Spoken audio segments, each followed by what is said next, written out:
আপনার বয়স যদি 50-এর বেশি হয়ে থাকে, আজকের কথাগুলো আপনার জন্য। কারণ আজকে কিছু গুরুত্বপূর্ণ কথা বলবো, যেগুলো শুনলে আপনার মনের সব টেনশন দূর হয়ে যাবে।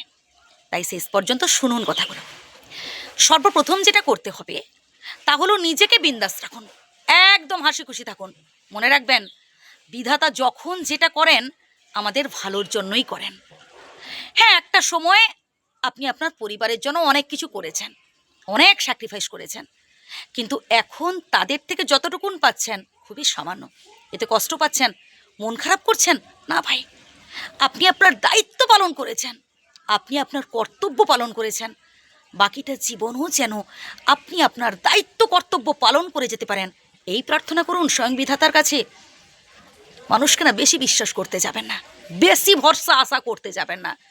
যেই মানুষটাকে আপনি সব থেকে বেশি বিশ্বাস করবেন, যেই মানুষটাকে আপনি সব থেকে বেশি ভরসা করে ফেলবেন, পরবর্তীকালে একটা সময় দেখবেন সেই মানুষটাই আপনার সাথে বিশ্বাসঘাতকতা করছে। একটা কুকুরকে 10 দিন খাইয়ে দেখবেন, সারা জীবন সে আপনার কাছে অনুগত হয়ে আছে, আপনার পায়ের তলায় পড়ে আছে ঋণ শোধ করার জন্য। কিন্তু একটা মানুষকে না ভাই, 10 দিন কি 10 বছর, বছরের পর বছর খাইয়েও দেখবেন তার মন আপনি পাবেন না। ওই যতদিন দিতে পারছেন ততদিন, যে আপনি হাতটা গুটিয়ে নেবেন, আপনি হয়ে যাবেন সব থেকে খারাপ মানুষ তার কাছে। সে আপনার বদনাম করবে, ঠোঁট উল্টে আপনাকে বলবে কত টাকা খরচা করেছিস বল, আমি শোধ করে দেব। তাই বলে কি আপনি আপনার কর্তব্য পালন করবেন না? অবশ্যই করবেন, কিন্তু আশা করবেন না ভাই। আপনি আপনার কর্তব্য করে যান, আশা করবেন না। আপনার অর্জিত যা কিছু টাকা পয়সা, বাড়ি গাড়ি, যা কিছু আপনি কষ্ট করে উপার্জন করেছেন, নিজের নামে রাখুন। হ্যাঁ, অন্য কাউকে আপনি নমিনে রাখতেই পারেন, কিন্তু যাতে আপনি স্বয়ং ভোগ করতে পারেন এই চেষ্টা করবেন। আমি অনেক বৃদ্ধ বাবা মাকে দেখেছি শেষ বয়সে ভিক্ষে করে খেতে, অনেক বৃদ্ধ বাবা মাকে দেখেছি ভাই বৃদ্ধাশ্রমে পড়ে থাকতে, ছেলে মেয়ে দেখাশোনা করে না। এর পরের পয়েন্টটা তো আরও গুরুত্বপূর্ণ। বন্ধু, আপনি আপনার পরিবারের কর্তা, আপনার কথাই হবে শেষ কথা।